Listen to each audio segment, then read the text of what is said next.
Muito bem, coleguinhas do sétimo ano, vocês estão bom ou não? Eu tô bom. Eu sou Hermano Schott, professor de História, e estou aqui para fazer com vocês, ajudar vocês a entender o conteúdo lá da terceira semana do PET, que está falando sobre Antiguidade Clássica. Muito bem, gente. O conteúdo do PET traz uma pergunta para vocês. Será que nós somos europeus? Hoje, o brasileiro tem a sua cultura originária da Europa? Eu diria que em grande parte sim. O Brasil ele é criado pela mistura de três culturas: dos negros, dos índios e dos europeus, dos brancos europeus. Essas três culturas se misturaram muito, mas o que prevaleceu como regra em grande medida é a cultura europeia. A nossa língua é europeia.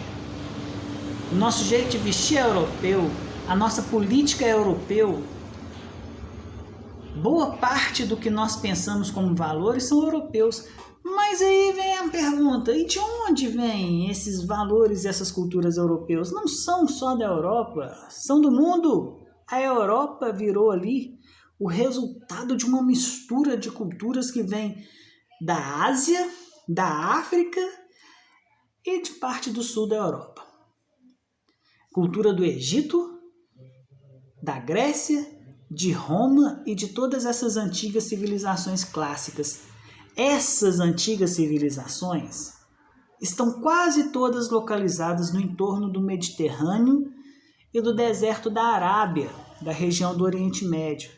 É a Babilônia, é o Egito, é a Pérsia, e é Grécia e é Roma. Isso é a antiguidade clássica.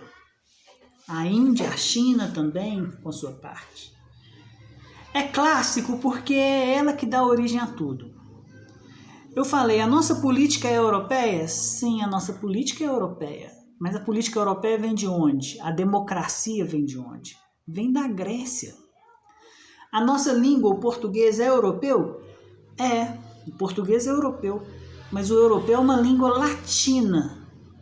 E todas as línguas latinas vêm de Roma, porque Roma falava o latim. Então o europeu, assim como o francês, assim como o espanhol, assim como várias outras línguas, tem origem no latim. Por isso que se você pegar o português, o espanhol, o francês, o italiano, em parte até o inglês, algumas palavras vão ser muito parecidas. Não, a palavra não, é no, é not, e por aí vai. A palavra mãe, é man, é mami, e por aí vai. A palavra noite, é noite, night em inglês. São palavras parecidas, porque têm a mesma origem. Roma, tá tudo lá em Roma. Roma é a origem cultural da europeia, política pelo menos em grande sentido. E a Grécia é a origem cultural da Europa em valores. Em grande sentido, em grande medida. É lógico que com milhares de anos muitas coisas vão mudando, se transformando e se acrescentando, mas tem uma raiz, e essa raiz está lá na Grécia, lá na Roma. É isso que essa semana 3 quer mostrar para vocês. E eu quero tratar aqui um valor dos gregos: a democracia e a tirania. Os gregos acreditavam que a liberdade pertence a todos os que são cidadãos, ou seja, a todos aqueles que cumprem os seus direitos, cabe a liberdade. Todos aqueles que cumprem os seus deveres, cabe a liberdade. É a ideia da democracia que nasceu numa cidade chamada Atenas. E como é que funcionava isso lá? As pessoas se reuniam numa praça, e nessa praça todas as pessoas, todos os cidadãos, homens, que aí quem eram os cidadãos? Os homens não estrangeiros, não jovens, não mulheres. Os homens cidadãos que viviam ali, nasceram ali, se reuniam para decidir o futuro da cidade. Porque com a opinião de todos evitava-se a tirania. Qual era o maior medo dos gregos? A tirania. É quando alguém ou um grupo assume o controle de todos. Porque você perde a sua capacidade de vontade. Você não tem mais vontade na tirania. Na tirania, o que prevalece é o domínio do um, é a vontade do um. E esse um faz todos trabalharem para que ele seja um privilegiado. Então, a democracia visa acabar com privilégios e acabar com a tirania. E quem criou essa ideia? Os gregos. E como que é essa ideia? É a ideia da maioria. A maioria é escolher as coisas de acordo com a maioria, é a coisa mais sábia que existe? Não. Mas é a melhor que existe. É a mais justa. É a única aceitável. Igual, tem gente que gosta do Bolsonaro, tem gente que não gosta do Bolsonaro. O Bolsonaro ganhou a eleição. Quem não gosta dele tem que aceitar. A maioria escolheu ele.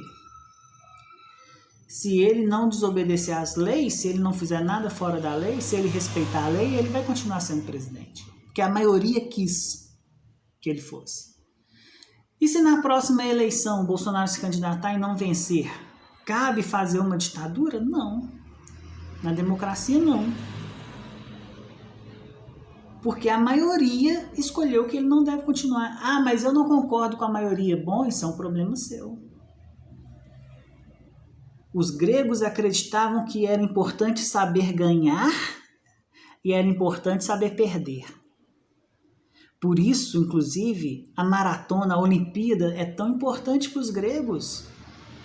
Os gregos criaram a Olimpíada como uma alternativa à guerra. E na Olimpíada, o perdedor não pode sair falando mal de quem ganhou, não. Tem que aceitar e reconhecer que quem ganhou foi melhor. Os gregos ensinaram a democracia, nós aprendemos e hoje a gente tenta repetir. Mas muitas vezes a gente esquece essa segunda parte, o saber perder. A Olimpíada vem agora, meus coleguinhas, vivemos em ano de Olimpíada, era para ter sido ano passado, a pandemia não deixou, então esse ano vocês vão ter a honra de assistir uma Olimpíada, onde os atletas, os melhores do mundo, vão disputar. E aquele que ficou em segundo, sai chorando? Não, fica feliz, ele ficou em segundo, ele é o segundo melhor. E aquele que ficou em último, fica triste? Claro que fica, ninguém gosta de ficar em último. Mas ele vai sair falando mal de quem ganhou em primeiro? Não, ele vai sair para aprender com o primeiro. Aprender o que quem fez melhor e venceu, o que a pessoa que venceu fez de bom para merecer ser o primeiro colocado. Eu tenho que aprender com esse primeiro. E disputar de novo, e ano que vem tem outra Olimpíada, daqui 4 anos vai ter outra, e aí disputa e aí tenta ganhar. Saber ganhar é respeitar quem perdeu. E saber perder é respeitar quem ganhou. Os gregos tinham isso. E a nossa cultura tem isso como um valor, mas que às vezes a gente tem dificuldade de botar em prática. Mas é uma das essências para que a democracia sobreviva. Respeitar a opinião do outro. E aceitar quando a sua opinião não é a maioria. Coleguinhas, essa é só uma orientação então para essa terceira semana, pegando um pouquinho desse assunto de antiguidade clássica com vocês. E explicar o seguinte, a antiguidade clássica é toda a cultura que deu origem à nossa cultura atual. A antiguidade clássica é a cultura criada no Egito, na Grécia e em Roma, e que é a base do nosso pensamento e que veio até nós já passados aí 4.000 anos. Muito bem, coleguinhas, qualquer dúvida que vocês tiverem, ao fazer as atividades que eu vou passar para vocês hoje, entrem lá no chat, lá no WhatsApp, que eu vou estar lá para dar as orientações assim que possível. Se eu não conseguir responder na hora, manda que eu respondo assim que possível. Eu sou Hermano Chiodi, eu sou o professor de História de vocês e eu estou aqui à disposição de todos. Um abraço.